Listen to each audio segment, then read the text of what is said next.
Today's gaming news is stacked, and I mean stacked. We've got updates on some long-awaited games, potential console shakeups. Seriously, you're not gonna believe that last one. We're talking the Knights of the Old Republic remake. It's somehow still alive. Yeah, I know. More signs that Starfield could be making its way to PS5 because Microsoft's strategy just keeps getting weirder. SteamOS breaking out of the Steam Deck. Could this mean more handheld gaming options? Nintendo Switch 2 predictions. Is it really going to be $500 at launch? Ubisoft possibly selling off IPs. So Assassin's Creed under EA, imagine. And Star Wars Hunters shutting down after barely a year. Yep, another live service game bites the dust. Joseph Feras is at it again. And honestly, I wouldn't have it any other way. If there's one thing we can count on, it's that the guy behind It Takes Two and A Way Out is always going to speak his mind. And this time, he's got some big thoughts on how publishers should handle game development. To build just one dragon and you use it for like what, 10 minutes or something.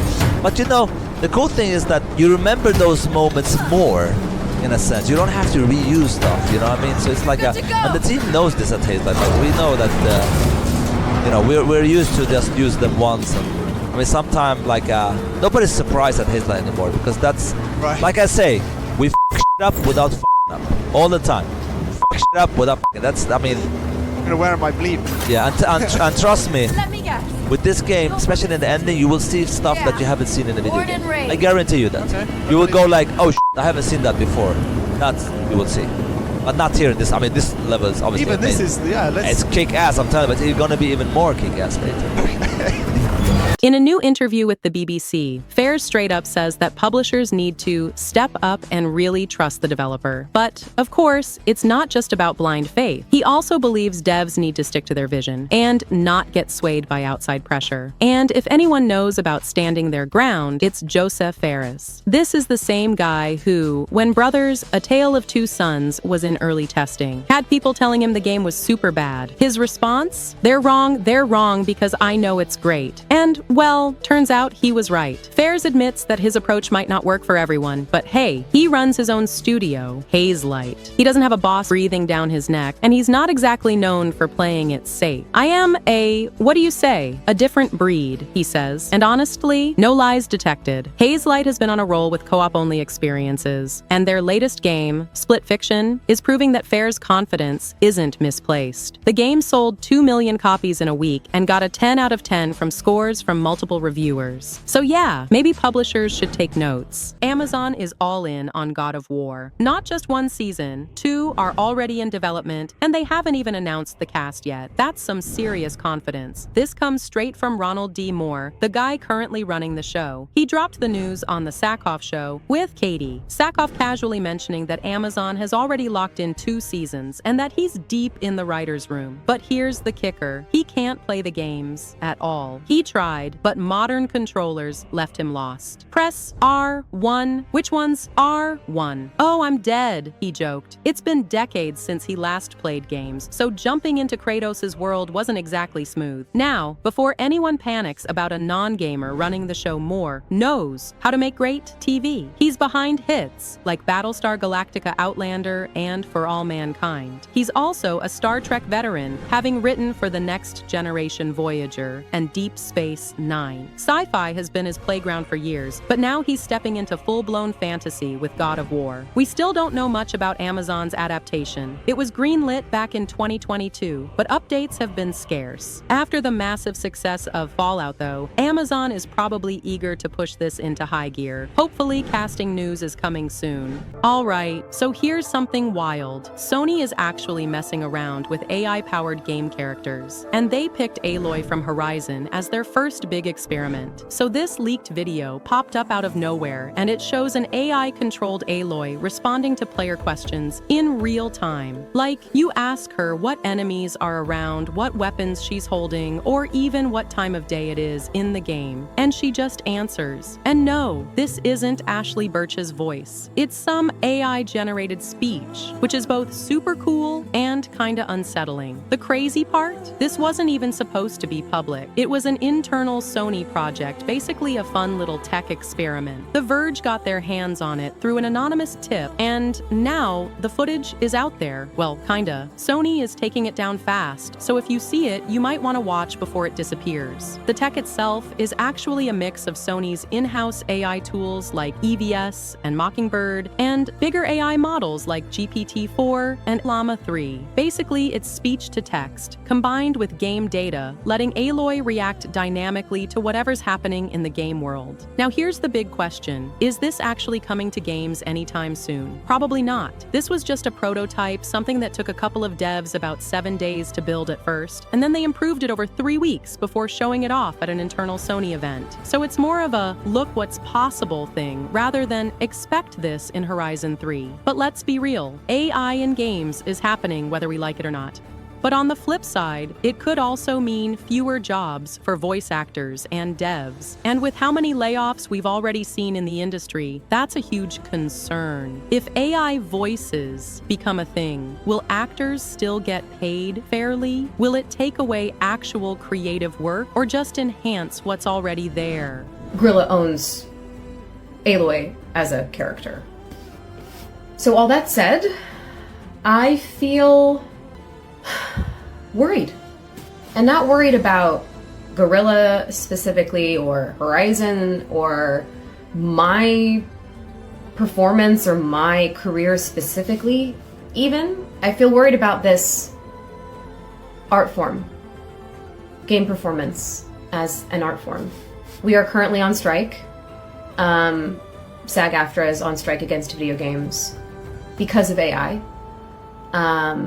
Because this technology exists, because we know that game companies want to use it, we're asking for protections. Okay, so here's the deal. The Nintendo Switch 2 is coming, and we still don't know exactly when. But there's a big rumor going around that Metroid Prime 4 Beyond is going to be a launch game. Yeah, Metroid Prime 4, the game that got announced 7 years ago, then disappeared, then got restarted, and then disappeared again. Apparently, it's finally going to drop alongside the new Switch. And honestly, that actually makes a lot of sense. Remember what they did with Breath of the Wild. That was supposed to be a Wii U game, but Nintendo held on to it and made it a huge part of the Switch's launch. And it worked, like really worked. So yeah, they're probably doing the same thing here. The game's already been in development forever, so at this point, it'd be crazy not to put it on both systems. But here's what's interesting. If Metroid Prime 4 is a Switch 2 launch game, that means Nintendo actually thinks Metroid can sell consoles. That's a big deal because, let's be real, Metroid has never been as big as Mario or Zelda. Like, everyone loves Samus, but the games have never been these massive mainstream sellers. So if Nintendo is pushing Prime 4 as one of the first big games on Switch 2, that means they're really confident in it. We still don't have official confirmation, so yeah.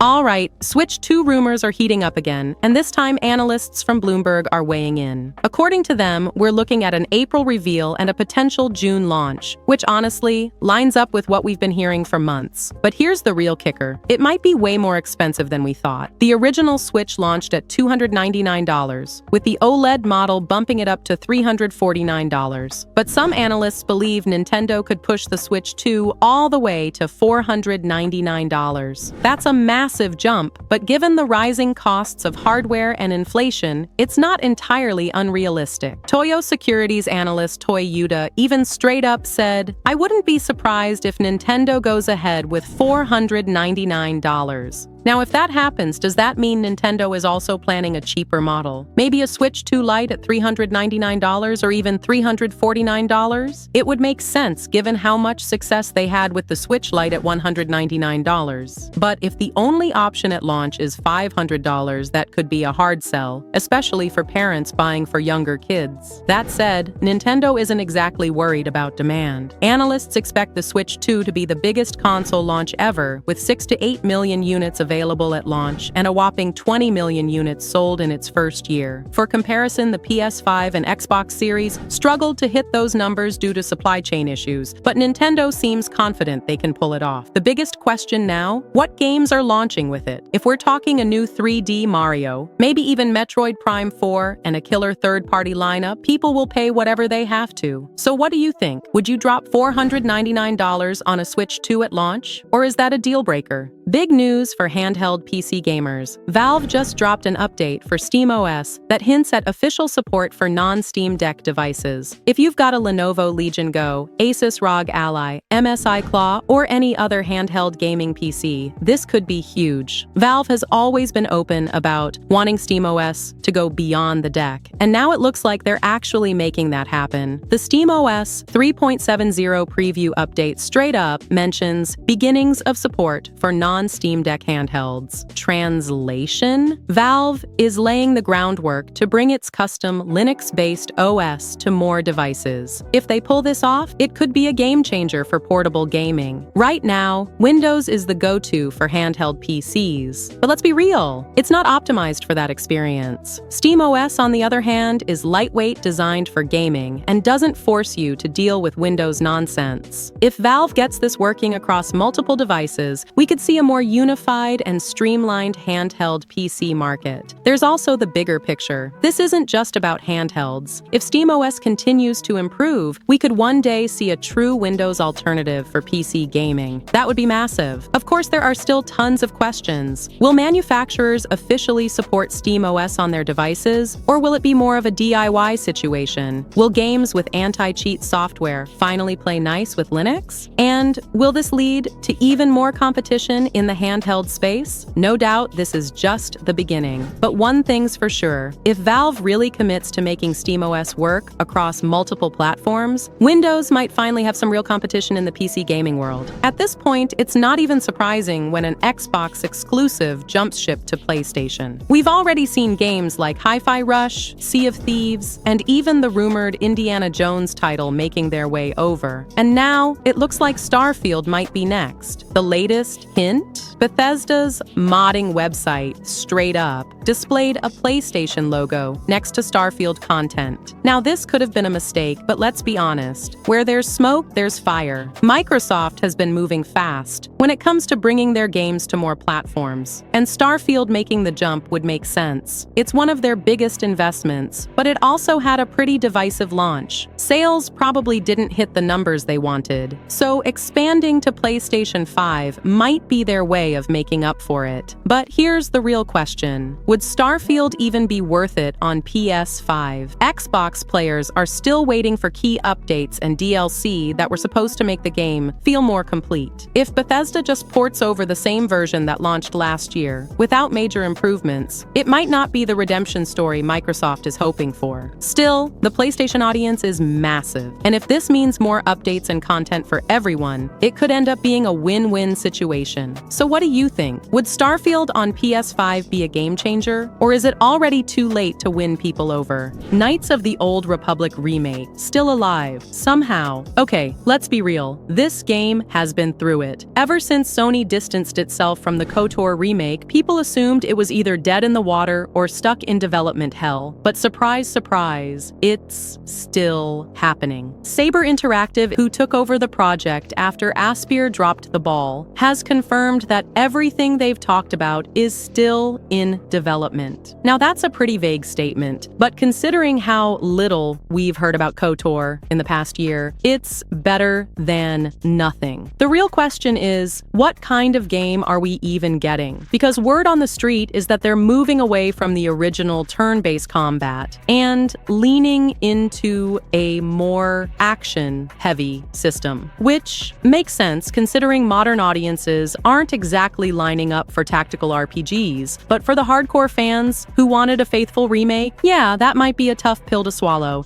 And then there's the budget situation. Originally, KOTOR was supposed to be a high-profile PlayStation exclusive, with Sony backing it heavily. Now, not so much. With Embracer Group's financial struggles and Saber taking full control, this might end up being a much smaller game than people were expecting. So, will we actually see see KOTOR remake anytime soon? Honestly, who knows?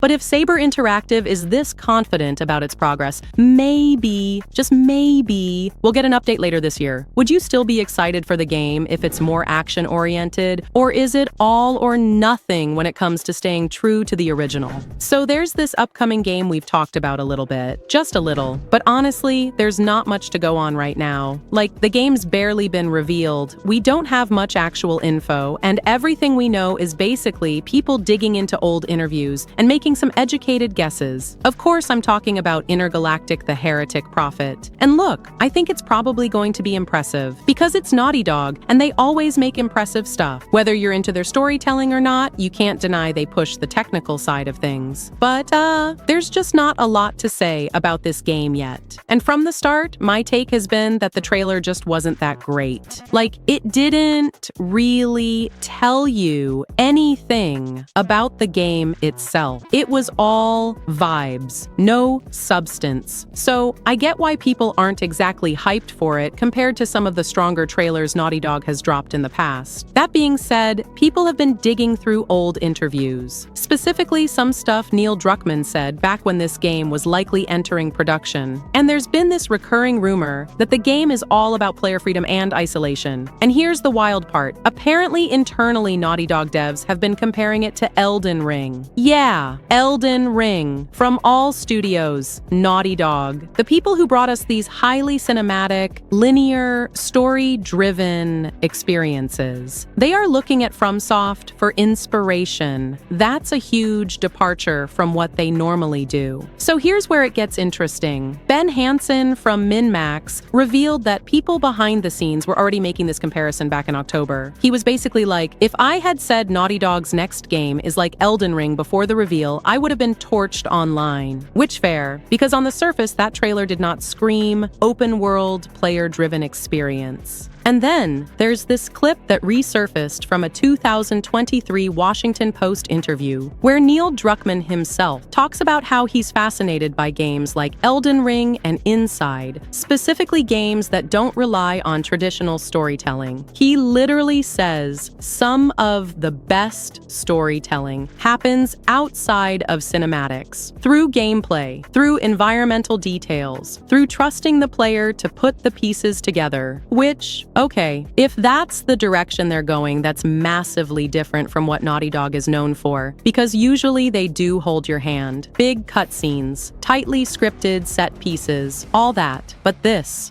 sounds way more open-ended. Now, the details are still murky, but from what's been said so far, the game is supposedly about isolation. You're alone, you're stranded, you crash on this planet, and that's it. They just let you loose and say, figure it out. No quest markers, no linear progression, just exploration and survival. And honestly, the more I hear about it, the more it makes sense. Druckmann has always talked about how Naughty Dog builds games around pillars, like core design philosophies. And if the main idea here is total player freedom, then yeah, this is going to feel very different from The Last of Us or Uncharted. And that's going to be divisive. Some people love Naughty Dog for their scripted cinematic experiences. If this game strips a lot of that away, it could throw people off, or maybe they'll find a way to balance both approaches. Either way, this is shaping up to be completely unlike anything they've done before. Also, side note, people are pointing out that Naughty Dog has taken FromSoft inspiration before. Back in the Grounded documentary for The Last of Us Part 2, they mentioned how they looked at Bloodborne when designing melee combat. So, yeah, they've done this kind of thing before. At the end of the day, game devs don't work in a vacuum. They play other games. They take notes. They pull ideas that resonate with them. And clearly, Elden Ring left a mark on Druckmann. He's asking, why does this work so well even without all the traditional storytelling we rely on? And now, it looks like he's actually experimenting with that idea. First, I just want to point something out. April is shaping up to be a crazy month, especially when it comes to Xbox games showing up on PlayStation. And I can't help but wonder, what's the strategy here? We already know Forza Horizon 5 is is landing at the end of the month, but now it looks like Indiana Jones is coming to PS5 on April 17th. If you grab the premium edition, you can even get early access 2 days before that. Weird part? They haven't even announced it yet. But that's not all. The Oblivion remake in Unreal Engine 5 could be dropping way sooner than you think. And this isn't just a visual upgrade. It's got a better stamina system, improved blocking, archery tweaks, even AI upgrades for NPC reactions. And yeah, that sooner than you think release window, turns out it's April. So is Xbox going to do some kind of direct style event to showcase all this? Because South of Midnight is also set to launch in April. That means they'll have a big new game hitting basically every week. But why cram all this together? Why not give Indiana Jones on PS5 a bigger spotlight? It's a great game. It's got a high Metacritic score. So why drop Oblivion and Forza on top of it? At the same time, all of this means 3 big Game Pass titles are hitting in April, including Expedition 43. So I'm curious, are you picking any of these up? Personally, I'll probably be deep into Assassin's Creed Shadows, but I might jump into Days Gone Remastered on April 25th for that $10 upgrade. And if Expedition 43 gets solid reviews, I'll check that out too. Honestly, there are too many games dropping at once. So Assassin's Creed Shadows needs to do really well for Ubisoft. Like, no exaggeration. It has to be a hit. Think about it. They haven't had a big success since Assassin's Creed Valhalla, and that was over 4 years ago. Sure, Mirage did fine for its budget, but everything else underperformed. Avatar, Outlaws, Prince of Persia, The Lost Crown, Skull and Bones, Assassin's Creed Nexus, Roller Champions, Rainbow Six Extraction, Riders Republic, even Far Cry 6. None of them really made an impact. And Ubisoft's stock? It's dropped more than 75% in the last 5 years. So is Shadows going to single-handedly turn things around? Probably not. But Ubisoft seems to know that too, because behind the scenes, they're already making some major moves. This week, reports surfaced that they've been discussing selling off some of their biggest IPs. Apparently, Microsoft EA and others are interested. On top of that, Bloomberg says Ubisoft is creating a whole new division focused only on their most valuable franchises. Likely Assassin's Creed, Rainbow Six, maybe Far Cry. The idea seems to be splitting Ubisoft into 2. The main company keeps the less popular IPs, while this new division gets the big money makers. And they're already looking for investors, with potential deals happening by the end of this month. Honestly, it makes sense. Every major gaming company is shifting to this focus on your biggest hits strategy. There's so much competition right now. Live service games, TV shows, movies. So if you're not dropping must-play experiences, people just move on. Right now, Ubisoft has way too many employees working on projects that are never going to turn a profit. Like Beyond Good and Evil 2. That game has already burned through hundreds of millions of dollars. How do you even make that money back? How many copies would they have to sell? All right, time for some rapid-fire updates. God of War Ragnarok update. This week, as part of the God of War 20th anniversary, we're getting the Dark Odyssey skin for Kratos. It's based on the one from the original God of War when you beat it on God mode. Looks sick on Kratos. Also, Freya and Atreus get outfits, and there are new weapon skins. But you need to fully upgrade your weapons first. Warhammer 40k, Space Marine 3 confirmed. Not a shocker, but yeah, development has officially started. Space Marine 2 sold 4.5 million copies in its first month. Easily the biggest hit Focus Entertainment has had in years. Expect Space Marine 3 in like 2028 or 2029. Naughty Dog's new game update, a big one. Intergalactic won't have a companion character. Naughty Dog always has companion dynamics. The Last of Us, Uncharted, Jak and Daxter. So this is a major shift. Also, they're taking inspiration from Monkey Island and Half-Life 2 for more player-driven storytelling. But yeah, don't expect this game until 2027 or later. A new Sony IP, People Can Fly, the studio behind Outriders and Bulletstorm, just signed on to work on a new Sony IP. It's called Project Delta, which sounds military-related. SOCOM revival, maybe? Who knows? The future of Xbox hardware. Big leaks here. Microsoft is reportedly aiming to launch its next-gen Xbox in 2027, a year before the PlayStation 6. Apparently, they're working on on a PC-friendly console that could run Steam games, which would be huge. They're also developing a real Xbox handheld. But how powerful would that even be? If it runs Series X games, it's going to be insanely expensive. For now, we might see an Xbox-branded handheld this year, but it's being made by Asus, not Microsoft. 2 stars on this one. The sources are solid, but 2027 is still far off and plans could change. If you want to be ahead of all the gaming leaks and news, specifically PlayStation news, time for you to subscribe. And as always, a like on the video is very much appreciated.